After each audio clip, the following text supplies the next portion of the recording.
greget gitu. Umpamanya nih Pak Prabowo ngomong, nanti yang korupsi saya hilangkan gitu umpamanya, kan bisa begitu. Anies ngomong nanti yang korupsi saya hukum mati gitu, atau Ganjar mungkin yang korupsi saya hukum mati gitu. Nggak ada pemberantasan korupsi, saya kasih nilai 4 semua capres itu, termasuk capres yang saya dukung. Nggak ada sesuatu yang baru. Kalau buat saya, Pak Prabowo karena sudah berstatement bahwa beliau melanjutkan apa yang sudah dilakukan Pak Jokowi, otomatis beliau sudah berstatement untuk melanjutkan undang-undang pemberantasan aset itu. Itulah disebut sebagai memberantas korupsi sampai ke akar-akar. Kalau disampaikan hati-hati dengan kata-kata pemberantasan korupsi sampai ke akar-akarnya. Ini bisa dibilang ke sana, ke dalam bagaimana? Karena konon, padahal sebenarnya fakta juga. Ada juga yang dulu menyampaikan komentar begitu dan sudah berkuasa, bahkan selokannya, tetapi ternyata di dalam semuanya pada melakukan korupsi ya. Atau nilainya 5 katanya. Nah, itu. Nah, hati-hati, ini. Apakah Bapak bisa menunjukkan di mana kuburan orang yang dicuri itu? Itu harusnya sudah menuduh bahwa you yang membunuh, you yang tahu di mana kuburannya di kuburan, ya kan? Kalau saya tanya, kalau saya jadi Pak Prabowo, saya balik Pak Ganjar, kira-kira uang yang dulu itu ditaruh di mana gitu. Nah, itu kan. Itu uang apa maksudnya? Nah, Nggak ada. Itu lagi. Nah, kan itu Apa kan KTP Ini perumpamaan apa nih? ya, Nggak ada. Itu kalau itu masalah KTP anu sudah clear. Itu kan, hanya nggak ada. itu. Kalau nggak Ganjar Mahfud presidennya, Anies Amin presidennya, Pak Prabowo Tetris dia kalah terus gitu. Ini maaf nih, kenapa? Ya sudah ditakdirkan Pak Prabowo kalah gitu, mohon maaf. Sekarang kemudian memang Ganjar jadi gamang. Karena apa? Semakin dia menjelek-jelekkan Jokowi, Berarti dari Gama, Ganjar Mahfud jadi Gamang gitu. ya agak gamang ya. Sehingga kalau kita jelas Prabowo ini adalah pelanjut Jokowi, Anies ini adalah Perubahan. antitesa Antitesa dari Jokowi, perubahan. Jokowi. Nah, Ganjar ini yang bingung. Berarti kalau Ganjar kan Kalau dia antitesa sudah ada penguasanya, kalau dia balik ke sini sudah ada yang memiliki koplingnya. berarti tagline Ganjar yang abu-abu itu bukan abu-abu, nggak benar dong? Kalau dia Kalau abu-abu. menurut saya nasibnya sekarang abu-abu deh. Oh, nasibnya abu-abu. Kembali lagi di YouTube Bali 1. Kali ini kita kehadiran tokoh-tokoh Bali, para pendukung Capres di Pilpres 2024. Kita akan ngobrol-ngobrol pasca debat perdana kemarin, karena ini cukup ramai gitu, dan ada pro kontra juga, ada ya serangan-serangan yang dilancarkan oleh para Capres di debat perdana kemarin. Ada dari pasangan nomor urut 1 Capres-Cawapres Amin ya, Anies Baswedan dan Muhaimin Iskandar. Salah satu pendukungnya kader Nasdem, Bli Wayan Setiawan. Om Swastiastu, Lin. Om Swastiastu. Ya, selamat sore, terima kasih sudah hadir di Bali 1. Beliau juga caleg DPR RI dari Partai Nasdem ya. Kemudian dari pendukung pasangan Capres nomor urut 2 Pak Prabowo, yaitu ada Turah Panji Astike. Om Swastiastu. Ya, beliau tokoh Buri, tokoh Bali. Swastiastu, Turah. Selanjutnya ada Pak Wayan Adnyane, relawan dari Ganjar atau Ketua Umum Relawan DGP 8. Om Swastiastu, Wayan, selamat sore. Ya, terima kasih Bapak-bapak sudah hadir. Kita ngobrol santai lah, kita diskusikan apa yang terjadi kemarin di debat, karena ini juga masih menjadi perbincangan juga di masyarakat, khususnya beberapa serangan-serangan yang seolah-olah terjadi kemarin antara Pak Prabowo dan Pak Anies juga khususnya, walaupun juga Pak Ganjar ada sedikit lah yang menjadi catatan. Tapi mungkin saya kasih di awal sekitar mungkin 2 menit singkat dulu pandangan dari Bli Setiawan, termasuk nanti Turah sama Pak Wayan, pandangan singkat umum terhadap penampilan masing-masing jagoannya kemarin seperti apa gitu kira-kira. Oke, silakan. Om Swastiastu, terima kasih Pak Yan Udano, Pak Yan Adnyano, dan Turah Panji. Ini saya pribadi melihat debat Capres perdana kemarin itu ya saya menilai Capres yang dijagokan Nasdem, kalau saya beri nilai ini, bagi saya ini nilainya hampir sempurna nih, 9 nih bagi saya ini. Ya, mohon maaf kalau saya melihat tanpa bermaksud menjelekkan Capres yang lain ya. Saya melihat Pak Anies lebih menguasai panggung dengan gestur tubuh, gaya bahasa yang memang saya pikir itu bidang beliau ya, dikuasai sekali dibanding dengan pasangan yang nomor 2 khususnya dan nomor 3. Tetapi dari debat kemarin saya lihat aktor utamanya ya pasangan 1 dan pasangan 2, pasangan 3-nya kayak figuran saya lihat. Demikian aja singkatnya. Ya gitu nih Pak kami Pak. saya segitu kan singkat kan, biasa segitu aja. Oke, ini catatan ini Ya. Pak aktor utamanya 1, 2, Pak Ganjar katanya figuran nih Pak ya. Boleh Ya, jawab menurut saya dari debat perdana kemarin gitu loh. Kan topiknya ini debat perdana kemarin. Oke. Dari debat yang saya tonton, aktor utamanya ini kayaknya capres 01 dan 02. Capres 03-nya kayaknya ya pemeran hiburan aja gitu kelihatannya. Tapi mohon maaf ya, ini nggak ada maksud apa-apa. Cuma menjawab pertanyaan tadi aja. Oke. Bagaimana pandangan seorang Wayan Setiawan terhadap debat capres perdana tadi malam? Ya silakan. Ya, menarik catatannya mungkin itulah nanti silakan Pak Yan menjawab lah. Bener nggak itu Ganjar katanya figuran gitu. Karena kemarin memang saling serangnya ya kelihatannya Pak Prabowo dengan Pak Anies gitu. Ya. Bagaimana tuh Rafli? Om Swastiastu, Om terima kasih Swastiastu. Pak Wayan, Pak Wayan Adnyana, Pak Wayan Setiawan, Wayan semua ya saya. Saya aja kadek, saya udah ada nomor 2. Jadi saya Agung Rapanjastika, saya kebetulan memang calon anggota legislatif, calon anggota DPR Provinsi Bali dari Partai Gerindra, dapil tabaran dengan nomor urut 2. Jadi saya hari ini diundang tidak dalam rangka tim kampanye, sebagai pendukung lah. Sebagai pendukung, sebagai relawan lah yang memang kebetulan ditugaskan untuk maju. Nah dari debat kemarin itu ya saya lihat itu memang agak menarik gitu kan. Sesungguhnya kalau saya melihat itu sepertinya itu debat antara calon nomor 2 melawan calon nomor 1 dan nomor 3 gitu ya. Kita melihat bisa dari statement pembukaan dan statement penutup. Jadi statement awal itu pembukaan itu saya melihat statement dari pasangan nomor 1 dan nomor 3 itu cenderung lebih banyak untuk mengkritisi, mengkritisi paslon nomor 2, otomatis mengkritisi pemerintah karena kesannya seolah-olah paslon nomor 2 itu mewakili pemerintah, Pak Jokowi lah, Jokowi kan, gitu kan, sehingga yang dikritisi adalah masalah demokrasi, hukum, intimidasi, kebebasan hak berbicara, kemudian keputusan MK, IKN juga, itu hampir semua itu dikritisi sebenarnya, khususnya oleh calon nomor 1 gitu kan, sehingga wajarlah jadi kemudian terjadi perdebatan yang cukup sengit adalah nomor 1 dan nomor 2. Nah kalau dari segi performa memang kalau kita lihat gitu kan, nomor 1 dan nomor 3 itu saya lihat memang bidangnya di situ, ahli retorika mereka berdua itu kan. Kalau Ganjar kita lihat intonasi persis kalau orang bercerita, kalau dia berbicara apalagi ditambah senyumnya gitu ya, intonasinya bagus, naik turun gitu kan. Memang dia ahlinya di berbicara. Jadi nomor 3 apalagi ya tata kata ya kan, ahli terkenal memang calon nomor 1 ya, itu Anies itu memang gelarnya kan memang ahli tata kata gitu kan. Memang kalau berkata-kata itu wah, kalau bahkan saya ada konten kemarin lihat itu disandingkan dengan Vicky siapa itu? Prasetyo. Oh, ya. Maaf Yan. Itu bukan saya konten itu. Silakan. Tapi memang kalau kita lihat calon nomor 2 Pak Prabowo itu mungkin karena basic beliau adalah seorang militer, ya, beliau Letnan Jenderal, memang orang di lapangan. Beliau itu kan militer yang bukan militer di meja, beliau militer di lapangan.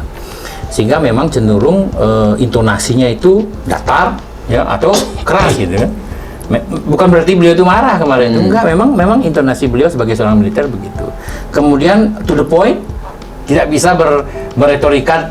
Artinya kalau masakan itu bumbunya ya sedikit gitu loh. Tapi monohok langsung ke hal-hal tertentu sehingga tegas gitu kan, pendek, tegas dan lugas gitu kan. Tapi kalau kita lihat dari substansi ya tidak kalah. Apa yang disampaikan oleh Pak Prabowo itu baik dalam pembukaan dan penutup itu substansinya sangat-sangat komplit, sangat lengkap. Oke, nanti kita bahas lebih detail soal substansi yang terjadi kemarin. Tapi saya tanyakan dulu ke Pak Wayan Adnyana, relawan Ganjar, Ketua Umum relawan DGP 8. Nah, ini menjadi menarik. Tadi bisa dijawab juga kalau yang Beli Setiawan bilang figuran gitu. Oke, Om Swastiastu. Om Swastiastu. Terima kasih nih Pak Wayan sudah mengundang di podcastnya Pak Setiawan, Turah. Jadi ya memang ini kan pesta demokrasi ya. Debat pertama salah satu bagian dari prosesnya ya, kita memang happy. Kalau tadi dibilang figuran, mungkin dari pandangannya seperti itu. Tetapi sebenarnya Capres nomor 1 dan nomor 3 itu memang sulit mencari kekurangan-kekurangan yang ada di Pak Ganjar. Jadi Pak Ganjar tuh boleh dibilang perfect lah, sempurna sebagai calon presiden begitu. Nah, perdebatan seru memang antara nomor 1 dan nomor 2 ya. Ya saling apa namanya ya, jadi seru karena saling mencari kesalahan-kesalahan. Yang satu juga mencari kesalahan yang lain, mencoba menyalahkan pemerintah dan sebagainya, demokrasi, tapi kemudian dibalik bahwa seperti Capres nomor 1 kan bagian dari demokrasi, mengkritik oposisi. Dulu juga maju sebagai gubernur karena proses oposisi yang didukung oleh Capres nomor 2. Itu juga disebut apa? Nah, kemudian mencoba menyerang IKN dan sebagainya gitu. Nah, kemudian memang ya ada beberapa hal yang memang cukup menarik, memang yang itu selalu menjadi pertanyaan, tetapi kemudian agak sedikit baper nih. Capres nomor 2 begitu ditanya, wah ini mengenai HAM. Ya dari pertanyaan itu memang selalu muncul di tengah masyarakat karena masalah itu sampai sekarang belum tuntas. Jadi kan jadi question mark yang sangat tinggi. Pertanyaannya sebenarnya simpel, tetapi memang jawaban dari Capres nomor 2 tidak secara tegas begitu. Apakah pengadilan HAM itu perlu apa enggak kan begitu.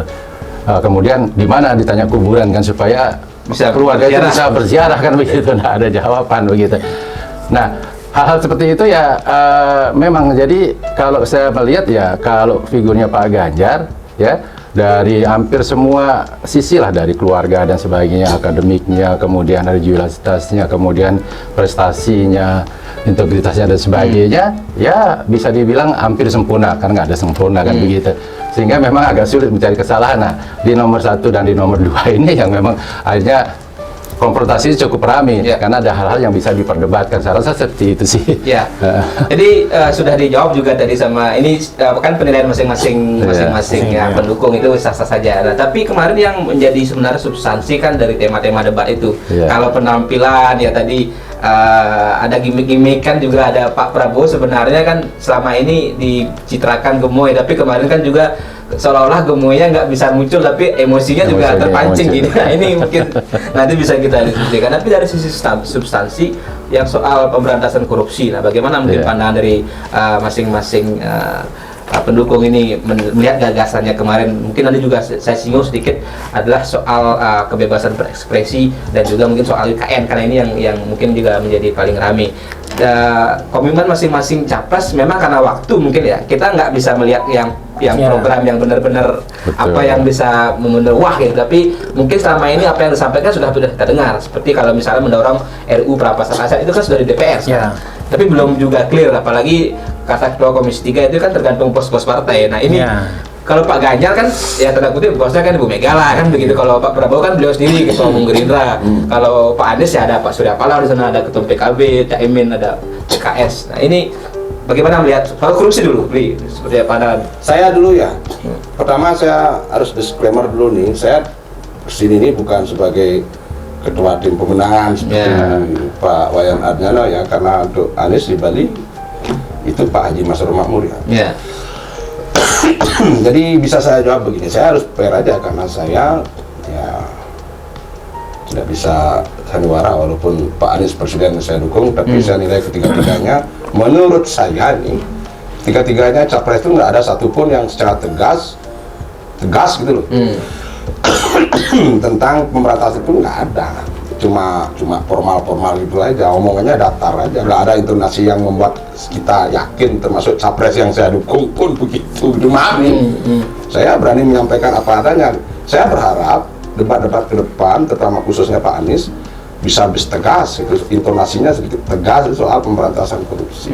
Yang lain datar-datar saja. Soal tadi sampaikan pemiskinan, perampasan aset itu seperti disampaikan tadi kan itu sudah masuk DPR.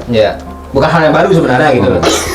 Jadi saya lebih ingin gergak gitu. Umpamanya nih Pak Prabowo ngomong nanti yang korupsi saya hilangkan gitu umpamanya, kan bisa begitu. Ya kan? Ditenggelamkan. Beraninya saya hilangkan. Saya hilangkan gitu kan, atau Anies ngomong nanti yang korupsi saya hukum mati gitu, atau Ganjar mungkin yang korupsi saya hukum mati gitu. Nggak ada istilah ekspektasi saya dan mungkin masyarakat pada umumnya ingin itu. Karena korupsi ini masalah yang harus kita akui kronis di Indonesia ya. Jadi saya tidak kalau hal korupsi saya tidak berpihak kepada salah satu capres pun. Semua menurut saya kalau ada pada poin penilaian pemberantasan korupsi saya kasih nilai 4 semua capres itu, termasuk capres yang saya dukung. Nggak ada sesuatu yang baru. Prabowo 4, Ganjar 4, Anies juga 4. Oke. Nggak ada, nggak ada satu yang baru. Yang diomong itu sudah proses, sudah tahap proses, itu wacana-wacana aja. Ya. Dan Pak Prabowo juga menyinggung kan akan menaikkan gaji-gaji para aparat penegak hukum termasuk hakim. Nah itu gimana? Nah itu cuma lip service saja bagi saya. Yang saya inginkan sebagai rakyat dengar itu ada statement yang tegas. Ya jangan ngambang-ngambang itu akan. Itu loh, termasuk capres yang saya dukung. Oke, ya harus fair dong semuanya. Tadi pertanyaan kan bagaimana tentang pemberantasan korupsi. Bagi saya Wayan Setiawan ya, ketiga capres itu tidak memiliki komitmen kuat terhadap pemberantasan korupsi. Yang ngomong siapa? Saya. Oke, itu kita catat nih. Tapi nanti mudah-mudahan dia nggak disemprot sama Nasdem itu. Nggak apa-apa pengurusannya itu. Semprot aja, nggak ada urusan. Oke, itulah ya. Mumpung juga disinggung tadi bahwa ya janji-janji Pak Prabowo itu soal menaikkan gaji apa ya dibilang oleh bisa jadi hanya service gitu. Itu bagaimana menurut Lurah? Kalau saya sih sebenarnya Pak Prabowo sudah tegas ya. Prabowo mengatakan bahwa akan memberantas korupsi sampai ke akar-akarnya. Cuma sebenarnya akar yang mana? Akar apa ya gitu. Nah itu kan sudah tegas karena kan maklum situasinya kan pendek. Oke ya. Mendescribe sesuatu yang besar dalam tempo hanya 1 menit susah. Apalagi bicara hukum, bicara korupsi gitu kan susah sekali ya kan. Tapi yang jelas di sana saya garis bawahi Pak Prabowo sudah mengatakan akan memberantas korupsi sampai ke akarnya. Kedua, beliau menyatakan yang penting itu juga adalah masalah mitigasi korupsi. Bagaimana korupsi itu bukan saja penindakannya yang penting, tapi juga pencegahan. Bagaimana agar tidak mencegah orang untuk melakukan korupsi. Ya salah satunya yaitu aparat-aparat penegak hukum itu memang harus dibuat beliau makmur supaya tidak gampang untuk disogok. Dan jangan lupa gitu kan, Pak Prabowo ini adalah satu-satunya calon presiden yang sudah berkomitmen untuk melanjutkan apa yang sudah dilakukan oleh Pak Jokowi dan menyempurnakan apa yang belum selesai. Kan itu kan? Salah satu yang sudah dilakukan oleh Pak Jokowi adalah beliau sudah mengajukan undang-undang perampasan aset. Ya kan? Seperti Gibran juga pernah mengatakan, koruptor itu tidak takut mati, dia nggak takut. Mereka itu hanya takut miskin. Ya. Sehingga sebenarnya salah satu jalan paling penting adalah merilis menyetujui undang-undang perampasan aset. Pemerintah kan sudah mengajukan ke DPR. Masalahnya gini, undang-undang kan nggak bisa hanya satu pihak. Ya, harus dari antara pemerintah dengan legislatif dan DPR. Nah, sekarang legislatif inilah. Sekarang kan bolanya ada di legislatif. Seperti yang dibilang kemarin oleh Pak Bambang Pacul, itu kan mereka hanya Korea saja. Yang menentukan ketua-ketua ketua-ketua partai mereka, bos-bos mereka semua itu. Nah, ini menunjukkan bahwa Pak Jokowi sudah serius untuk melakukan pemberantasan korupsi, cuman ini masih belum selesai, masih terhambat. Kalau buat saya, Pak Prabowo karena sudah berstatement bahwa beliau melanjutkan apa yang sudah dilakukan Pak Jokowi, otomatis beliau sudah berstatement untuk melanjutkan undang-undang perampasan aset itu. Itulah disebut sebagai memberantas korupsi sampai ke akar-akarnya. Berarti nggak setuju kalau dibilang nilainya 4 sama beli. Kalau buat saya sudah, ya itu kan perspektif masing-masing, ya kan. Gimana baliknya bangurin gini apa nah? Maktinin pelingihan pendidikan. Sebentar, saya tidak maktinin pendidik. Saya tadi beliau fair semuanya. Beliau fair objektif ini loh. Saya pikir saya mewakili para rakyat itu. Saya tidak menyanjung. Saya review Pak Wayan Setiawan itu fair. Semuanya nilai yang 4. Semuanya kan 12 semua nilai yang 4 bukan ya. Kalau saya kurang setuju. Artinya Pak Prabowo sudah memang agak sulit. Saya kan pernah ada di situ. Saya pernah debat. Memang agak sulit menyampaikan buah pikiran itu dalam waktu singkat itu. Tapi menurut saya memahami sekali bahwa Pak Prabowo dengan kata-kata akan memberantas korupsi sampai ke akar-akarnya itu sudah sebuah statement yang sangat tegas dan lugas. Oke. Calon lain nggak ada bilang itu. Karena apa? Karena kalau kita mau tahu ya, kita yang pernah berurusan disebut-sebut dalam sidang KPK ada 2 calon di sana. Ya. Ada Pak Prabowo nggak pernah disebut-sebut sama KPK. Nggak pernah dipanggil saksi apa nggak pernah. Nah, Kan itu yang membedakan dari ketiga calon presiden itu hanya Pak Prabowo yang tidak pernah terlibat langsung, dipanggil sebagai saksi, dimintai keterangan, disebut-sebut dalam sidang-sidang KPK, belum pernah. Ya kan? Kalau Anies pernah diperiksa kan enggak? Disebut-sebut kan diperiksa. Ya hanya Tapi, disebut-sebut. iya, artinya disebut-sebut. Kan gini, artinya sudah clear, nggak terbukti apapun. Sama saja dengan apapun itu, Pak Prabowo kan juga mengatakan bahwa yang kita hormati itu adalah keputusan hukum. Ya kan? Walaupun pernah disebut, walaupun pernah disangka, tapi kalau secara hukum itu tidak pernah terbukti. Jadi kita nggak usah lagi, kan masalah kebalikan. Sekarang masalah HAM sama. Ya kan? Mungkin HAM kan masalah HAM Pak Prabowo disebut-sebut kan, makanya tadi itu cuma disebut-sebut nggak pernah terbukti. Pak Prabowo itu mengatakan bahwa pertanyaan dari Pak Ganjar itu terlalu tendensius, terlalu pribadi, personal, ya kan? Nah, ini mengatakan apakah Bapak itu bisa kan persepsinya nih, apakah Bapak bisa menunjukkan di mana kuburan orang yang diculik itu harusnya sudah menuduh bahwa you yang membunuh, you yang tahu di mana kuburannya, di kuburan, ya kan? Kalau saya tanya, kalau saya jadi Pak Prabowo, saya balik, Pak Ganjar, kira-kira uang yang dulu itu ditaruh di mana gitu. Nah, itu kan. Itu uang apa maksudnya? Nah, nggak ada. Itu lagi. Nah, kan itu apa kan ini perumpamaan apa nih? Ya, itu nggak kan ada. Itu kalau itu masalah KTP anu sudah clear. Itu hanya itu maksud saya, itu statement-statement yang sifatnya tendensius. Makanya Pak Prabowo wajar tidak mau menjawab karena itu pertanyaan tendensius. Jadi gini, sehingga dari 3 itu sebenarnya saya harapkan kan sebenarnya debat pilpres itu beauty contest, ya kan? Beauty contest di mana setiap orang menampilkan ide, memperlihatkan kehebatannya masing-masing. Kalau kemarin kan enggak, kemarin itu seperti pengadilan untuk Pak Prabowo. Diadili oleh Anies sama oleh Ganjar. Mereka semua membawa korban-korban, membawa. Nah, Pak Anies juga menyinggung, bahkan yang menarik adalah Harun ya, Rashid. Pendukung Pak Prabowo disebut resmi kan, saya mikir pendukung Pak Prabowo yang 2019 yang dibilang mati itu loh. Padahal sesungguhnya Harun al-Rashid itu anak 15 tahun yang sedang main, yang kebetulan menjadi korban situasi saat itu. Jadi bukan pendukung, dia anak kecil main-main, bukan tidak terlibat politik. Tapi apakah itu juga bentuk framing juga sebenarnya kepada Pak Prabowo? Itu framing untuk memframing Pak Prabowo bahwa Prabowo itu punya kelemahan-kelemahan yang di dalam bidang hal itu, bidang HAM, bidang segala macam. Oke. Dan kesalahannya Pak Jokowi juga ditimpakan ke Pak Prabowo. Masalah demokrasi, kebebasan berbicara. Di Indonesia itu saya kira negara yang paling bebas berbicara. Bahkan seorang Rocky Gerung yang menghina secara personal presiden, itu nggak diapa-apain. Masih bisa keliaran. Si BEM UGM kemarin itu penghinaan pribadi. Kalau saya jadi anaknya, ya diberikan gelar alumni paling memalukan. Iya. Kalau saya itu dan dibilang menjijikkan. Jelas itu bilang menjijikkan. Kalau saya jadi anak, kalau bapak saya digituin, wah saya dendam pribadi. Kalau saya, ya kan. Tapi untung Pak Prabowo itu seorang negarawan. Putra-putranya juga orang negarawan. Jadi mereka tahu bahwa itu adalah risiko sebagai seorang pemimpin. Jadi kan bahwa sebagai seorang pemimpin itu risikonya seperti itu. Dihina, diejek, di-framing. Ya, itu cukup lugas itulah juga nih sebenarnya juga tadi silakan Pak jawab. Jadi soal tadi uang kemana gitu kan, di tendensius dan sebagainya. Benar nggak? Karena saya kemarin juga membayangkan, menurut saya canggih juga pertanyaannya Ganjar disuruh Pak Prabowo menunjukkan di mana makam. Karena ini Anda yang tahu kan. Ini gimana Pak? Benar nggak itu memang framing gitu ya? Apa yang sampaikan Pak Wayan Setiawan tadi? Ya, yang rame ini 1 dan 2 nih. Gitu. Tapi saya ingin menanggapi tadi.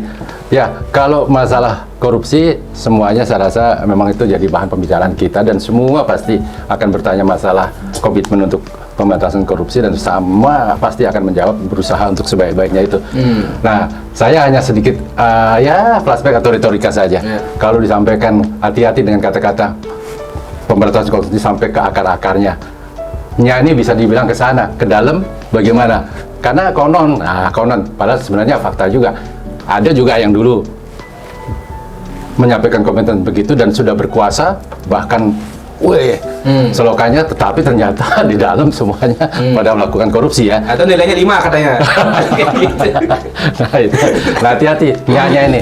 Ya, ketika kita pemberantasan korupsi memang kita harus sepakat setuju. Itu salah satu penyakit yang harus memang kita berantas. Nah, mengenai penilaian tadi, ya Pak Wayan Setiawan memberikan nilai 4 ya wajar, salah satu penilai. Tapi penilai yang lain kan masih banyak ya. Tapi kalau beliau nilainya 4, Ganjar kemarin kan bilang rapor negara hukum Jokowi 5, berarti kan masih bagus penilaian Ganjar kepada Jokowi ketimbang penilaian pendukung Anies. Ada semuanya itu. Ya kan sama salah satu penilaian gitu. Saya nggak mau harus ya kalau saya mendukung itu bukan berarti menyanjung terus ya. Ini mohon maaf nih ya, saya fair aja. Bapak-bapak berdua nih total pendukung, artinya total penyanjung. Ya total pendukung dan penyanjung. Ya, pokoknya. Makanya saya nggak mengomentari.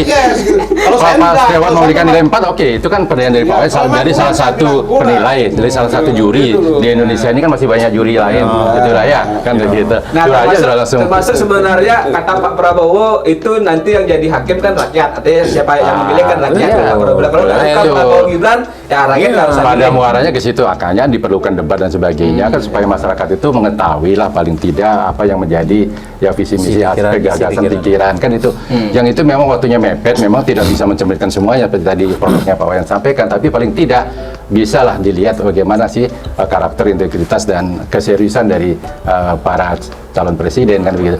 Nah, untuk pemberantasan korupsi saya pikir ya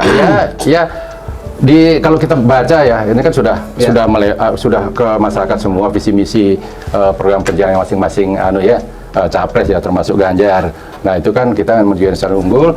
Nah, kemudian ada 8 misi. Nah, untuk mencapai visi misi itu ada 3 fondasi. Jadi yang pertama itu memang masalah terkait anggaran. Nah, anggaran ini sangat juga terkait dengan yang fondasi kedua itu pemberantasan korupsi itu sudah tegas Ya, kalau Pak Setiawan mungkin agak sinis ya itu kan lip sync. Ya, tapi itu salah satu. Artinya kita kerjakan bagaimana caranya? Ya tadi sudah sampaikan. Ya bukan program baru lagi. Memang kalau untuk mengenai pemberantasan korupsi, pemiskinan itu memang mesti. Nah, ada tambahan kalau Pak Ganjar sampaikan hukumannya nggak boleh lagi di tempat lain.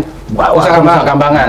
Itu yang saya maksud. Saya kasih nilai 4. Itu saya sebut ketika capres yang tadi malam debat itu tidak ada seorang pun yang secara tegas berkomitmen untuk pemberantasan korupsi. Kenapa ke Nusa Kambangan, kenapa nggak didor aja palanya gitu atau digantung kan gitu dong biar tapi kan nanti masalahnya ke Nusa Kambangan tapi dalamnya kayak hotel, di dalamnya bisa fasilitasnya mewah kan kita nggak tahu itu makanya kan sekarang bagaimana mengimplementasikan nanti saya dari Pak Ganjar ngomong gitu saya sudah ngedesem kan kita bisa flashback ke belakang lihat dong integritasnya selama Pak Ganjar lihat menjadi gubernur Jawa Tengah, apa yang dilakukan terhadap pemberantasan korupsi kan secara tegas. Kan debatable itu gini, kadang-kadang kan kenapa melakukan hukuman mati itu salah satu hukuman yang agak susah dilakukan karena itu banyak pertimbangan. Apalagi mungkin perlu dicatat ya, ini mungkin publik kurang banyak yang tahu. Hukuman mati di KUHP baru itu bukan hukuman pokok loh, artinya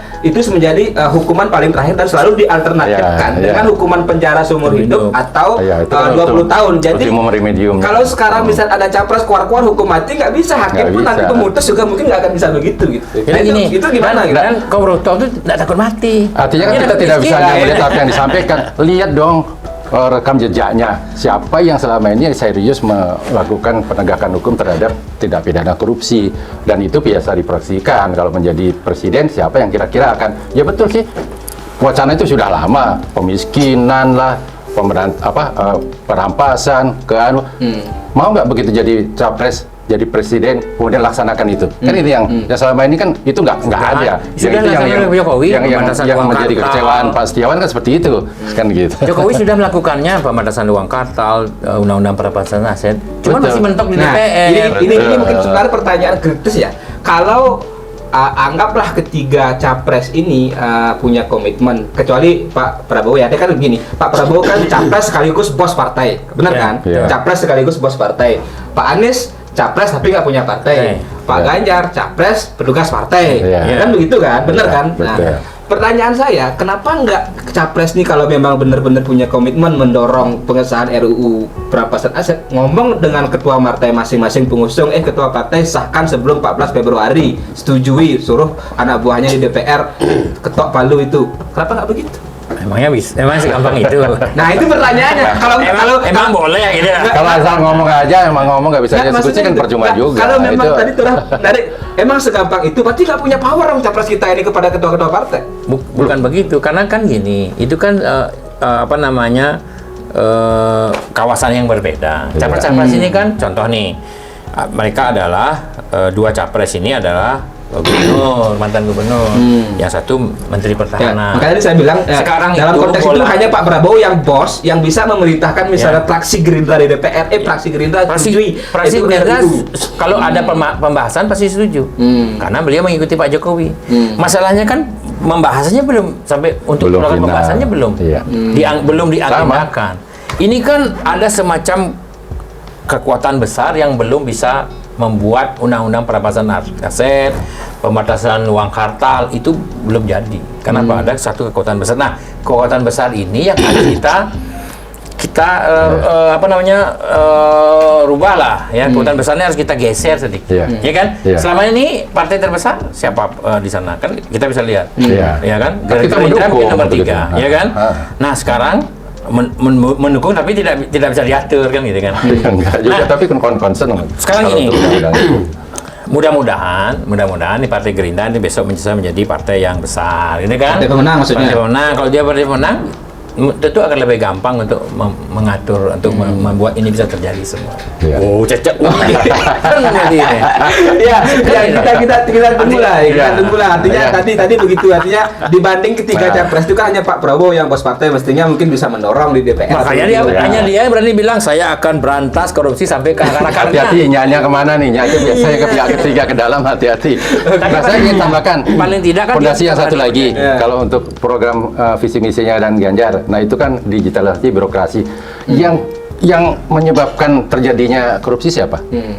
Pasti kan banyak kan birokrasi. Ya kemudian memang dengan pengusaha, pasti kan bisnismen. Nah itu terjadi karena adanya tatap muka, kontak langsung dan sebagainya. Nah dengan digitalisasi, nah ini diharapkan itu bisa terjadi. Di dunia saya kebetulan seorang notaris PPAT.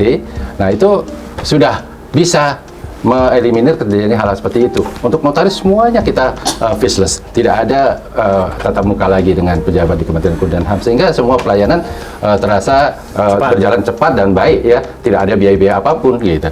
Selama sudah kita bayar ketentuan yang ditentukan PNBP ya semuanya berjalan dengan lancar. Itu kira-kira berkat siapa ya? Berkat Pak Jokowi. Ya, sama itu pemikirannya karena emang Ganjar juga penerusnya Jokowi. Nah, itu Ini pemikiran. Ini intinya begini, ini saya fair lagi ini kepada rakyat Indonesia seluruhnya yang dengar.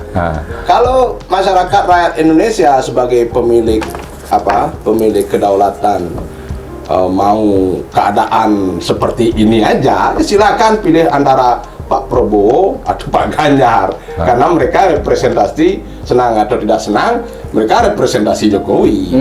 Terlebih lagi Pak Prabowo yang saya melihat Pak beliau tidak punya kepercayaan diri karena selalu nyebut Pak Jokowi, capresnya kan beliau. Gitu loh. Disingkir itu dah. Capresnya Pak Prabowo bukan Pak Jokowi kan? Bukan Pak Jokowi, selalu saya nyebut Pak Mas Anies. Dan saya ketawa, ini capresnya kok nggak pede gitu. Jadi intinya, kalau situasi Indonesia ini sudah dianggap mapan gitu loh, bagus, silakan pilih Prabowo atau Ganjar. Tapi kalau situasi ini kebalikannya, representasi perubahan hanya ada pada Anies. It's time. Gitu. Selalu ngomong perubahannya apa, enggak pernah gamblang disampaikan. Jadi gini, Perubahannya Ini kita mohon juga maaf. semuanya pasti menuju ke depan, pasti perubahan, melanjutkan yang baik dan mengembangkan sama seperti pemikirannya dari capres dua Gini, juga Pak, begitu. kita nggak perlu jelimet berpikir ya Pak. Saya sudah sampaikan tadi. Apa Saya yang mau dirubah sekarang? Loh, saya kan sudah Spesifiknya. sampaikan. Kalau masyarakat kalau rakyat Indonesia sebagai pemilik kedaulatan menganggap situasi ini sudah fine-fine saja. Misalkan nih beli solar nggak ngantre gitu, harga nggak meroket, ya pupuk gampang dicari, silakan saja pilih salah satu di antara paslon nomor 2 atau paslon nomor 3. Jangan pilih Anies. Kan gitu. Ya. Terus tapi kalau masyarakat menganggap ini keadaan belum ideal, Belum baik-baik saja. ya hanya Anies representasi dari perubahan itu. Jangan bilang perubahannya apa nggak jelas. Ya jelas saya sudah ngomong tadi. Sekarang ini gimana supir? Lah iya dong, harus konkret dong, Makanya nyampein sedang perubahan-perubahan apa yang mau dirubah. antara Ganjar dan Prabowo, dua-duanya ngomongin Jokowi, kayaknya ini mohon kalau saya kasar ngomong ya, kayak bersembunyi di balik ketiaknya Jokowi gitu loh. Masalahnya kalau mau perubahan, Gini. kita Saya bisa mundur ke belakang, Ya. rekam jejaknya, apakah sudah melakukan perubahan waktu memimpin Jakarta? Nah, itu kan ditanya soal polisi oleh Pak Prabowo juga kan. Saya nanti ngomong gini. Tapi Saya jawab itu, saya jawab. ya, untuk polisi kita ngomong nanti ya. Sekarang saya mau sampaikan gini. Mau tidak mau, diakui tidak diakui, gitu kan? Akseptabilitas Jokowi Tinggi. itu adalah presiden atau pemimpin dunia tertinggi di dunia. Ya, dulu kan sampai 80 sekian persen. Sekarang hasil terakhir survei Bank Kompas kalau nggak salah di angka 73%. 73. That's okay. Masih Memang turun lah. memang turun karena framing ini. Tapi masih Atau mungkin karena serangan Ganjar juga. Iya. Jadi artinya itu masih tertinggi di dunia, gitu kan? Artinya gini. 70 sekian, di atas 70% masyarakat Indonesia ini puas dengan kepemimpinan Jokowi. Berarti kalau 70% itu bisa menang 1 putaran dong mestinya. Iya, artinya Pak Prabowo ke Jokowinya, artinya 70%. Ya tadi kan dibilang Prabowo itu penerus Jokowi, kalau Pak Jokowi 70%, harusnya Prabowo bisa 70% dong. Arah-arahnya, naga-naganya bisa ke situ. Tapi gini, saya mau menyampaikan bahwa rakyat Indonesia itu kita harus mengerti psikologisnya. Rakyat Indonesia saat ini sangat puas dengan kepemimpinan Jokowi, ya kan?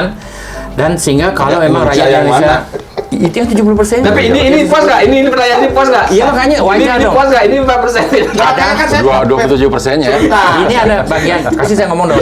Ini ya bosnya ya. Ya silakan Dura. Jadi ada 75% lah nggak yang Ya. puas dengan kepemimpinan Jokowi. Wajar lah ada 25% yang masih belum puas, gitu kan? Tapi kalau kita melihat dari tren kepemimpinan negara-negara di dunia, 75% akseptabilitas itu sudah super duper. Kenapa nggak salah? Ya, Jokowi itu kalau kemana-mana selalu dikentilin sama pemimpin dunia. Karena dia salah satu-satunya pemimpin yang dicintai rakyat. 75%, di atas 75%. Pemimpin yang lain itu ada 30%, 40%, 60%, parah gitu kan? Bahkan pemimpin negara-negara maju di bawah 50%. Iya, kenapa? Karena memang dunia ini sedang tidak baik-baik saja. Jangan salah loh. Di Eropa, saya baru tadi pagi kedatangan tamu dari Jerman. Dia bilang di Eropa sedang ada big problem. Saya bilang pasti masalah ini ya, masalah Palestina sama ini. No, it's small problem gitu. Masalah ekonomi. Sekarang gas di sana itu harganya gila-gila, naik 3 kali lipat. Oke. Harga bensin naik 2 kali lipat. Harga makanan naik 3 kali lipat. Jangan kita Indonesia nggak naik juga. Kita naik. Kita kadang-kadang ya agak lambat. Wajar lah. Kita ini negara besar, negara kepulauan. Mereka negara yang satu daerah itu bisa terjadi seperti itu. Bayangkan. Kita ini kurang bersyukur aja bahwa kita punya presiden sehebat Pak Jokowi yang bisa membuat negara ini stabil seperti sekarang ini, kan itu kan. Nah, buktinya ya itu. Saya nggak ngomong asal ngomong, tapi ada survei yang menunjukkan memang Pak Jokowi dicintai rakyat dari 83% sampai 75%. Wajar kan? Kenapa turun? Ya wajar karena sedang ada kontestasi politik, ada pergerakan politik. Berapa pendukung Ganjar menyeberang, berapa pendukung ini saling menyeberang nih sekarang kan. Tergantung framing yang dibuat oleh masing-masing. Tapi jangan lupa, Jokowi lahir dari mana? Iya, Jokowi. Dan kita Lahir dari rahim PDIP kan. udah jawab sama Osa. Dan kita mengakui prestasinya Jokowi, kita mengakui. Makanya Ganjar dan Mahfud tetap akan melanjutkan apa yang sudah dikerjakan oleh Jokowi yang baik-baik. Itu kita kan nggak menafikan begitu. Pertanyaan saya singkat. Siapa sebenarnya yang bisa paling berhak mengklaim keberhasilan Jokowi? Siapa? Loh, tadi lahir dari mana? PDIP. Katanya ya. Iya. Berarti yang paling berhak mengklaim siapa? Ganjar apa Prabowo? Berapa periode? 2 periode. 2 periode. Berarti kan mendapat dukungan ya dengan kearifannya ya, dengan kerjasama, dengan kolaborasi. Karena saya juga setuju. Jadi memang negara ini akan bisa dibangun kalau kita selalu menjaga semangat persatuan dan kesatuan. Contoh yang diberikan Jokowi itu yang sampaikan lagi Turah tadi, jadi salut, bisa merangkul bisa Pak Prabowo yang dulu rivalnya, kan itu menjadi salah satu contoh demokrasi, kan seperti itu. Jadi tadi yang paling bisa mengklaim keberhasilan Pak Jokowi adalah yang paling berhak Pak Ganjar. Ya, kalau menurut saya dari sisi Pak Ganjar yang kan begitu. Ya, tapi kalau Pak Prabowo memberikan pilihan seperti itu dan ingin meneruskan juga memang nggak ada salahnya gitu, boleh-boleh saja. Karena sekarang memang ya ini namanya dunia politik ya, yang memang makin kaget di kita. Nah, artinya di ujung proses pemilu ini. Nah, Pak Ganjar ternyata kan ya apa ya, katakanlah di luar pakem gitu, tiba-tiba keluar dari rumah. Ya, Nah, memang tadi- itu hak, ya, tapi kan- hak politik seorang Pak Jokowi Oke. untuk membangun partai politik, untuk berikut kontestan, demikian keluarganya, kita tidak permasalahkan Jadi seperti itu. walaupun ditinggal oleh Jokowi, Pak Ganjar masih terus tetap. Betul. Oh, buktinya elektabilitas Ganjar jadi turun banget. Itu Jadi gini, Pak Widano. Pak Setiawan dulu, Pak Setiawan. Oke, silakan. Makanya ini saya sampaikan dari 3 capres itu. Kalau saya beri nilai pada kepercayaan diri ya, yang paling tinggi kepercayaan diri ya Anies. Berapa nilainya? Ya kalau saya beri 80 lah. Kalau Ganjar? Kalau Prabowo? Ganjar, kalau Prabowo paling jelek 50. Kalau Ganjar ya 60-65 lah. Apa saya Walaupun bilang dia gitu? smile-nya Ya, luar bukti, biasa. sebentar dulu. Apa bukti saya menilai kepercayaan diri rendah Pak Prabowo? Dengan merekrut Kaisang sebagai wapres. Maksudnya Gibran. Gibran sebagai wapres itu membuktikan Cawapres, ya. bahwa dengan pengalaman 4 kali kalah, 3 kali ya. 3 kali kalah, Pak Prabowo itu sudah dag bes gitu loh. Jadi alah gubernur gitu kira-kira aja kan gitu. Makanya saya mengamini kok kalau Pak Jokowi nilai kepuasan masyarakatnya berapa tadi bilang? Oke lah. 73% masih Nah, kaya. justru karena itu mungkin maksudnya Pak Prabowo mendapatkan Jokowi efeknya, ekor jasnya dengan merekrut Gibran. Sama dengan Itu pastinya ada menteri kementerian. sebentar. Dan rasa-rasanya benar. Sama dengan Pak Ganjar juga bawa-bawa juga. Kenapa nggak berani? Nih lo Ganjar, nih lo Prabowo. Kenapa nggak berani? Ganjar berani. Kenyataannya bawa Jokowi. Oke. Kan gitu. Saya Awalnya percaya. berani ketika Ganjar memberi nilai 5 menegakkan hukum Jokowi, tapi akhirnya mungkin Ganjar merasa takut kehilangan pendukung Jokowi, malah dia ke IKN. Nah, itu kan menunjukkan dia ingin rebound, mendekatkan diri pada Jokowi, dia ke Nah, IKN. Itu bukan mungkin seperti tidak terjadi. itulah. Nah, itu bagaimana? Kita ini kan Beda dengan saya, politik kan? berkesinambungan. Nanti apa yang dilakukan oleh pemimpin-pemimpin yang baik. Ganjar ke IKN itu maksudnya ada apa? Apakah benar dia ingin ke IKN apa ingin menarik simpati Jokowi karena sebelumnya sudah dibully memberi nilai 5 pada penegakan hukum era Jokowi gitu. Iya. Ini, siapa yang Pak Wayan dulu, Pak Wayan. Ini karena berapa menit. Ya, kita mengalir aja. Iya. IKN itu kan salah satu program yang sebenarnya sudah dirintis jauh oleh pendiri bangsa kita dari Iya. Bung Karno, kan begitu ya. Dulu memang di Kalimantan, tapi kan di Kalimantan Tengah di Palangkaraya dulu. Nah, kemudian itu kan sudah dibicarakan semua dengan apa stakeholder seluruh di Indonesia, di partai politik dan sebagainya, sampai itu sudah disahkan dalam suatu bentuk undang-undang kan IKN. Iya. Dan itu sudah mulai dilaksanakan. Dan apa yang menjadi konsepsi untuk pembangunan IKN itu ada sesuatu yang memberikan rasa keadilan sebenarnya. Jadi ada di tengah-tengah. Nah, nanti salah satu misinya kan pemerataan pembangunan itu akan lebih bisa terlaksana, tidak terpusat di Jawa begitu. Satu sisi yang dibantah oleh Anies juga mengenai Jakarta kan. Ya, akhirnya Bukan. sekarang masalahnya jangan ditinggalkan, diselesaikan. Bukan, masalahnya diselesaikan. Makanya ada undang-undang sekarang RUU untuk Jakarta. khusus DKI Jakarta Daerah kan dalam khusus proses Jakarta. seperti itu pengelolaan begitu. Daerah ya, Jakarta DKI. itu kan jadi kota bisnis. Sama seperti kalau kita lihat di Australia juga begitu, bukan di Sydney tapi dia ke Canberra kan pindahnya. Di Malaysia juga sudah pindah, bukan lagi di Kuala Lumpur tapi pindah ke kota baru kan begitu ya. Nah, banyak negara gitu memang untuk pemerintahan itu di tempat yang sentral strategis dan itu bisa dikelola tadi secara bersih ya, apalagi digitalisasi birokrasi. Nah, itu akan sangat bisa membantu mengantisipasi terjadinya korupsi gitu. Dan di samping tentunya memberikan rasa keadilan. Jadi program itu sudah bagus dan itulah yang mengapa Ganjar ke sana ya, karena memang beberapa kali terakhir kan Anies selalu mencek back lagi itu kembali IKN itu mengkritisi dan sebagainya begitu. Nah, itu menunjukkan bahwa memang ya program yang sudah dirintis oleh Jokowi itu bagus dan itu sudah sangat tepat begitu. Oke. Nah, Saya izin. Ya, sedikit lagi saya sebelum ketua. Sebentar. Saya dulu. Ya, sebentar ketua. ya. Pak Wayan. ah, Bapak tadi saya dengar Bapak bilang bahwa IKN itu di tengah-tengah. ya, Ini saya jawab ya. Iya. Semeton semua saya ingin jawab ya. ya, Satu, kalau menurut saya IKN itu nggak di tengah-tengah. Iya. Itu di ujung pulau Kalimantan itu. ya, Itu satu. Kedua, ini mohon maaf ini ya, saya harus terbuka. Iya. Saya kelahiran Kalimantan, Pak. Iya. Saya mana sih? Kalimantan Tengah, saya kelahiran Palangkaraya. Palangkaraya malah. Saya mungkin tidak tahu semua Kalimantan ya. Tapi mungkin dari bapak-bapak berdua saya lebih banyak tahu tentang Kalimantan. Iya. Saya salah satu rakyat dari jutaan rakyat yang tidak setuju IKN, Pak. Iya. Kenapa, Pak? Tanpa IKN pun, Pak, ekosistem di Kalimantan itu sudah rusak, Pak. Iya. Rusak sekali. Bayangkan Bapak datang berangkat dari Banjarmasin ke Palangkaraya, Pak. Itu tanah-tanah kosong tuh banyak milik SHM, milik ini, SHM milik ini. Kerusakan hutan tuh parah, Pak. Dunia tahu. Kalimantan itu paru-paru dunia, kita tahu, Pak. Bayangkan nanti IKN dibawa ke sana. Itu apa tidak merusak paru-paru kita sendiri?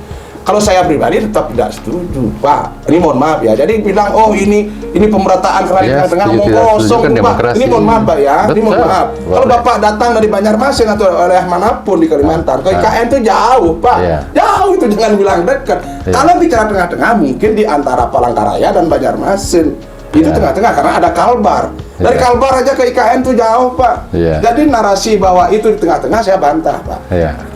Kenapa juga begitu? Karena ini tentang lingkungan, Pak. Bayangkan nanti, mohon maaf nih ya, Pak. Saya nggak punya data, tapi saya ngomong ngawur aja.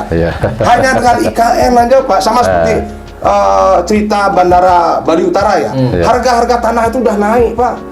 Apalagi IKN. Tanah-tanah itu saya tahu murah-murah harganya. Bahkan dengan uang 20 juta saya bisa beli tanah 1 hektar di Kalimantan. Bayangkan ada IKN. Saya curiga ini ada permainan pemodal-pemodal besar. Mungkin mohon maaf nih, salah satu isu yang saya dengar, Pak Prabowo katanya punya tanah banyak di sana. Nah ini mohon maaf nih, saya nggak punya data. Jadi jangan dituntut saya isu-isunya begitu. Maka sekaligus ini mohon maaf tuh ya. Kalau dibilang IKN tengah-tengah itu bullshit, tidak benar. Jadi gini, kalau dicari emang Limpang sama Bojor tengah-tengah ya enggak, tapi representasinya pulau di tengah. Sekarang kita ngomongin tentang IKN apa yang mana nih? IKN dulu, IKN. Jadi gini, saya memang sudah sampaikan IKN ini program dari zamannya Bung Karno tahun 57. Memang dulu IKN itu direncanakan di Palangkaraya, ya kan? Nah sekarang, kemudian akhirnya karena situasi politik segala macam, ditetapkan di Jakarta. Kenapa IKN sangat urgent, gitu kan? Karena kalau kita lihat, ya Jakarta itu sekarang sedang masalahnya banyak sekali.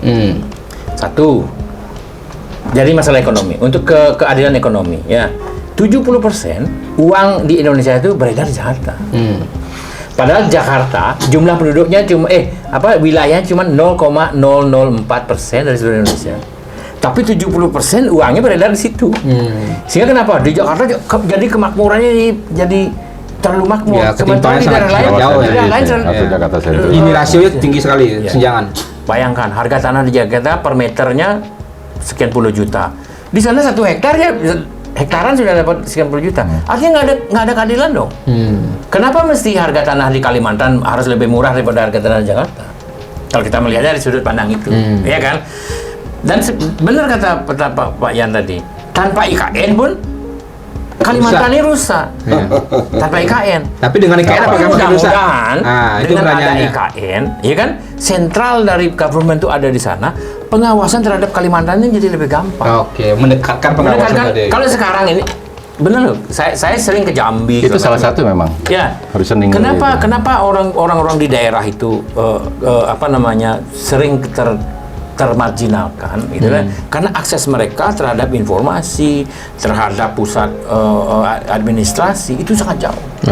Dulu kenapa Jokowi kemudian ngotot membangun Jayapura, Irian Jaya, membuat infrastruktur segala macam supaya mempermudah orang Irian Jaya untuk mengakses administrasi itu. Ya kan? Kenapa kemudian seolah-olah sekarang dianamaskan? Nah, wajar. Karena Papua itu sudah lama tidak dilirik, padahal kekayaannya dikeruk terus. Gitu. Nah sekarang Kalimantan itu kekayaannya luar biasa. Di sana ada tambang batu bara segala macam. Ya. Dan di sana ada, kenapa dipilih di Kutai? Saya yakin itu pasti berdasarkan riset demografi, topografi, ya kan? Di sana ada teluk, ada kalau di tengah pulau taruh susah. Jauh dari ini nih, dari port ya, istilahnya. Nah, saya yakin itu. Tapi memang saya tidak setuju dengan statement dari Pak Anies. Ya. Kalau dia itu kan memang ahli tata kata kan. Kalau ada masalah jangan ditinggal, justru perbaiki. Enggak, ini bukan meninggalkan. Ini memang mencari solusi. Jakarta akan diset sebagai kota bisnis. Seperti New York dengan Washington. Itu kan? Kenapa? Kalau nggak gitu, ini Indonesia ini akan pembangunan berpusat di Jawa saja. Mana keadaan sosial di seluruh Indonesia? Tidak ada. Kalimantan dekat dengan Sulawesi, dekat dengan Ambon, dekat dengan Papua, dekat dengan Bali. Dia ada, kalau memang tidak pasti secara geografis di tengah-tengah tok. Kalau di tengah tok itu di laut nanti jadinya kan. Tapi memang secara strategis geografis itu di sana yang paling strategis, bisa gampang mengakses. Kita sekarang dari Bali itu kalau ada port di sana ke situ dekat, tinggal lurus saja ke atas. Termasuk kalau mau demo paling susah di demo kan, kurang. Ya, kan itu nanti demo kan saya rasa udah gampang alasan kenapa IKI ini kan itu di sana. Sekarang kalau kita ngomong masalah Ganjar gitu kan. Ganjar ini kan elektabilitasnya paling tinggi dulu. Tapi begitu Ganjar berseberangan dengan Jokowi, apalagi setelah kasih nilai 5 itu, direksinya langsung anjlok. Sekarang kemudian memang Ganjar jadi gamang. Karena apa? Semakin dia menjelek-jelekkan Jokowi, berarti dari Gama Ganjar Mahfud jadi Gamang gitu. ya, agak gamang ya. Sehingga kalau kita jelas Prabowo ini adalah pelanjut Jokowi, Anies ini adalah perubahan, antitesa dari Jokowi. Nah Ganjar ini yang bingung. Berarti kalau Ganjar kan kalau dia antitesa sudah ada penguasanya, kalau dia balik ke sini sudah ada yang memiliki kompleknya. Berarti tagline Ganjar yang abu-abu itu bukan abu-abu, nggak benar dong? Kalau dia abu-abu. Kalau menurut saya nasibnya sekarang abu-abu deh. Oh, nasibnya abu-abu. Artinya nasib lah itu ya kan. Nasib politik. Jadi mohon maaf nih ya, saya mohon maaf sekali ini tuh. Dalam sudut pandang saya ini ya, nih sekaligus nih pangsi meklum ngakuin prediksi. Ini mohon maaf nih Turaya, bukan berarti saya mengecilkan, mudah-mudahan Prabowo menang kan. Tapi kalau lihat dari kacamata demografi apa namanya itu, dalam artian ini mohon maaf nih saya bahas nih agak kesukuan nih ya. Pak Prabowo orang Jawa, Pak Ganjar orang Jawa Tok itu, Pak Mahfud orang Madura, ya. Prediksi saya 2024 ini biar dengar ya, prediksi saya kalau nggak Ganjar Mahfud presidennya, Anies Amin presidennya, Pak Prabowo Tetris dia kalah terus gitu. Ini maaf nih, kenapa? Ya sudah ditakdirkan Pak Prabowo kalah gitu, mohon maaf. Kenapa walaupun apapun hasil survei ya, survei itu saya dulu pernah 2014 ikut pencalek loh. Hasil survei itu bisa dibohongi kok. Ingat saya Bali Pos mengadakan survei. Semua koran di lampu merah saya beliin semua. Potong-potong saya kirim ke Bali Pos. Itu jadi survei. Hasilnya saya minta survei. Faktanya saya kalah. Berarti survei karena beli koran gitu. Jadi jangan percaya presiden hasil survei.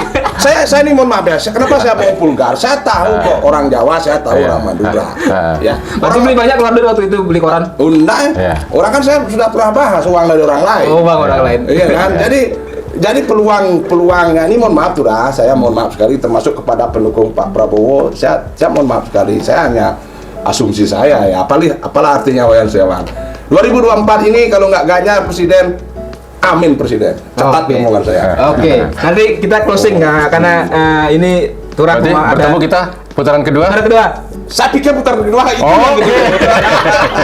Kenapa nih mohon maaf nih? Kita lihat aja nanti debat-debat. Kita lihat saja. Debat kedua tanggal 22 Desember kalau nggak salah. Makanya saya bilang jangan terpesona dengan polling. Jangan terpesona. Oke. Ini mohon maaf. Oke, kita closing sebelum ini menjadi semakin panas ya. Masih banyak yang belum saya bahas. Nanti kita lanjutkan Turah kan mau ada acara ya. Ada sesi berikutnya ya. Kita atur waktu. Habis debat kedua kita ketemu lagi. Ya, atau nanti kalau Bapak-bapak berkenan debat kedua kita live streaming lah gitu. Langsung ya. Langsung dia debat langsung tanggapi. Nobar langsung tanggapi ya. Ingin membahas tentang masalah polusi udara di. Nah, boleh. Oke, itu lagi satu ya. Kita boleh lagi satu polusi udara karena ini menarik. Silakan. Karena dibilang oleh Pak Prabowo, Anies punya rangkat angin gitu. Jadi gini. sebenarnya apa namanya Jakarta itu kan APBD-nya 80 triliun. 80 triliun ya, itu disampaikan oleh Pak Prabowo. Jakarta pernah menjadi salah satu kota yang terpoluted. Kota paling polutan. Polusi di dunia, Di dunia. nomor 1 di dunia, gitu kan. Kan Anies bilang bahwa itu penyebabnya, cuman masalahnya Aniesnya ngomongnya muter-muter kan, pakai angin tidak pakai KTP kan, jadi aneh gitu kan. Kalau saya ngerti intinya, jadi Anies itu sebenarnya ingin menyalahkan faktor eksternal. Artinya menyalahkan daerah di luar Jakarta yang berkontribusi terhadap atau faktor alam gitu. Tapi kalau Anda baca hasil penelitian dari Departemen Lingkungan Hidup itu bahwa di Jakarta itu yang paling besar Jakarta dan sekitarnya nih, yang pemakaian bahan bakar terbesar itu adalah kendaraan 43%. Untuk pembangkit listrik itu hanya sekitar 20 sekian persen. Untuk industri sekian persen. Jadi yang tertinggi itu memang kendaraan. Bukan angin gitu. Artinya kalau dia maksudnya angin, ada nggak faktor angin di penelitian itu gitu maksudnya? Iya, bukan faktor eksternal. Jadi kalau dia menyalahkan PLTU ini sebagai pembuat yang menyebabkan yang luar Jakarta, yang luar Jakarta, enggak itu dia ngeles, ya kan? Terus yang harusnya disampaikan apa yang harus dilakukan untuk ya kan? Dia sebagai seorang gubernur Harus paham mereka. ya kan? Ya kan katanya mungkin mereka pengen di putaran kedua pengen bareng-bareng. Sebagai seorang gubernur, dia kan punya akses ke presiden, dia punya akses ke kementerian, dia ada komunikasi antar Anggaran tersedia banyak. Anggaran tersedia banyak. Mereka berdua harusnya gitu dia tidak bisa menyalakan angin, ya kan? Gimana caranya? Kalau makanya saya benar kan Pak Prabowo, gimana caranya kalau angin yang disalahkan gitu kan? Angin malam. Nah, tapi Anies tuh selalu bilang bahwa saya berdasarkan datanya salah semua. Apa yang disampaikan di dalam debat kemarin itu semua datanya salah. Dia menyatakan bahwa dia adalah dalam sejarah sebagai Gubernur paling banyak mengeluarkan izin rumah ibadah. Betul. Tapi rumah ibadah yang mana? Coba Anda baca teks. Dia mengeluarkan hampir 1000 gini.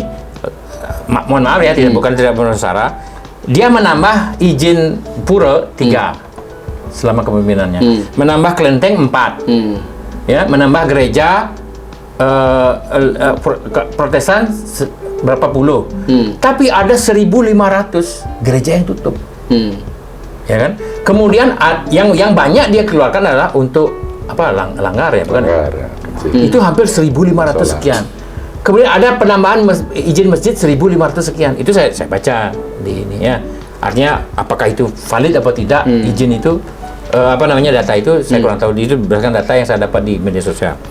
Jadi memang dia mengeluarkan sekian ribu, tapi untuk kepentingan. Kalau untuk pura yang sempat kan di pura cuma 3. Bener kan? Ya, cuma 3. Saya tanya, zaman Ahok harusnya harus bisa dikeluarkan. Saya belum lihat datanya zamannya. Artinya kan itu saya dengar, mohon maaf saya dengar dari sejak 30 tahun yang lalu. Berarti kan ada Ahok, ada siapalah sebelumnya. Ini Tapi saya kan mainkan dengan statement. Di sini statement bahwa Anies adalah orang yang pro dengan pluralisme. Kalau menurut saya track recordnya dia tidak pro dengan pluralisme, gitu kan? Kita bisa lihat banyak intimidasi justru dilakukan oleh kelompok-kelompok mayoritas pada minoritas di Jakarta dan sekitarnya. Kalau di Bali kan? Di Bali kan tidak sekeras itu. Intimidasinya bukan intimidatif fisik. Kalau ini kan fisik, mendatangi, melempar-lempar, menutup orang menutup orang makan gitu kan. Nah, itu dan gini, dia bisa mengolah kata, tapi masyarakat kan tahu. Sekarang dengan adanya banyak media sosial tuh, masyarakat bisa menilai. Makanya kenapa elektabilitasnya nggak pernah naik, segitu-segitu saja. Dan saya nggak setuju dengan bahwa polling itu fake ya kan. Ya tergantung polling yang mana. Kalau polling yang koran-koran dia memang tujuannya jualan koran. Tapi polling ini banyak yang dibuat memang oleh orang profesional dan hasilnya hampir merata kok. Sebentar, mohon maaf saya sangat. Hasil pollingnya merata semua. Iya udah. Enggak, sekali dijawab dulu di kita closing ya. Soal angin juga boleh dijawab. Soal polling ya, jangan lupa ya.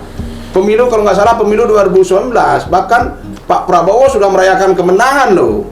Nggak jadi menang. Nah, polling itu banyak. Polling itu tipis. kan, maaf nih kita flashback ke belakang. Ya, kemarin itu pollingnya tipis itu. Ya kan? Margin error 5%. Kan Jokowi Sudah menang hanya merayakan tipis. kemenangan loh di rumah apa itu namanya yang di Jakarta itu. Faktanya Jokowi yang jadi presiden. Makanya saya sampaikan, ini presiden Republik Indonesia, bukan presiden polling. Betul. Ya. Tapi polling ini tidak menentukan hasil pemilu. Tapi polling ini adalah gambaran secara statistik. Ini kan saintis nih. Ini kan sains ini. Jadi orang membuat polling itu, orang membuat data statistik itu ada maksudnya. Banyak hal-hal itu dibutuhkan berdasarkan data statistik. Contoh nih, berapa sih masyarakat Indonesia yang nelayan yang miskin gitu namanya? Kan enggak satu-satu nelayan ditanya. Dia bikin sampling dari sana, menggambarkan data statistik. Oh, sebarannya di sini, sebaran di sini, sebaran ini. Dari situ kemudian keputusan itu dibuat. Polling ini adalah hasil statistik pada saat itu, pada detik itu. Polling ini tidak menjamin 1 jam lagi akan sama, enggak. 1 jam lagi bisa berubah. 10 detik lagi setelah hasil polling ini bisa berubah. Tapi polling itu hanya penggambaran bahwa situasi yang terjadi saat itu ya seperti ini, detik itu. Kalau pemilu dilakukan pada saat data polling itu diambil, begini situasinya. Besok bisa berubah Pak Yan. Itu kenapa kemarin itu memang seperti itu. Karena apa? Apalagi waktu itu polling antara Jokowi dan Prabowo itu tipis sekali. Bermainnya di margin error sehingga menentukan menang dan kalah itu memang masih dalam koridor pengetahuan sama ya, sama dengan waktu Pak Puspo Yoga dengan Pak Mangku Pastiko. Itu kan selisihnya sedikit sekali. Pollingnya kejar-kejaran di TV ini. Itu jangan boleh quick aja di TV ini menang, di TV ini kalah. Karena apa? Dan itu kalau masalah di bawah 1% kan? Ya, kalau margin error itu di bawah 1%, ya itu kita tidak bisa prediksi siapa yang menang. Tapi kalau polling kalau ada 55%, ini 12%, saya yakin pasti. Ada tanggapan sedikit lagi sebelum kita minta closing. Saya sudah terlalu banyak tanggapan, tapi tetapnya closing statement-nya. Saya nggak mau closing dulu, nanti ke Buristawan, nanti ke Pak Yan ya. Saya sudah sampaikan tadi. Ini begini ya. Itu yang saya bilang tadi. Orang Jawa itu ada dari Sabang sampai Merauke. Kalau orang Jawa bersatu plus orang Madura, ganjar presiden. Plus orang Muslim itu, orang Islam itu, mohon maaf ya, orang Islam itu mayoritas Indonesia. Kalau yang Muslim bersatu, Anies presiden. Jokowi tadi elektabilitas apa ya? Kepuasan masyarakat itu 73%. Kalau pendukung Jokowi yang merasa puas-puas itu bersatu, menang. Prabowo menang. Sudah pasti itu Pak ya. Makanya kita lihat aja nanti. Jadi kemungkinannya seperti itu. Dari saya gitu aja. Soalnya apa? Mohon maaf, saya sebenarnya nggak konsen dengan capres. Kenapa? Saya tahu mereka nanti setelah pilpres mereka makan bersama. Jadi buat apa kita ribut? Jadi sebelum jadi presiden kan sudah diundang makan bersama Pak Jokowi kan? Iya. Makanya nanti bisa juga mungkin. Nanti siapa yang dapat jabatan? Kita sebagai rakyat ya cerdas-cerdas lah. Ini politik sementara. Persahabatan selamanya. Kayak saya dengan Turah, walaupun Turah Gerindra, I don't care. Saya Nasdem nggak peduli. Tapi kita bersama. Kita tetap bersahabat. Itu yang pertama kita jaga. Ya, itu yang itu aja saya nggak mau lah berlama-lama membahas itu. Karena saya mohon maaf ini ada kepentingan karena saya caleg ya. Nanti kalau saya ngomong itu pendukungnya Prabowo nggak milih saya dong. Tapi nggak apa-apa. Saya berusaha seobjektif mungkin. Berarti beli mungkin aliran sama Prabowo. Kalau nggak suka Prabowo Gibran jangan pilih. Tapi kalau beli gitu juga. Nggak apa-apa kalau nggak suka Wayan Setiawan nggak usah pilih. Pilih caleg yang kalam-kalam yang dipanggil KPK itu gitulah kira-kira. Silakan Turah closing statement. Jadi gini, saya sih sama dengan Pak Wayan Setiawan. Ya.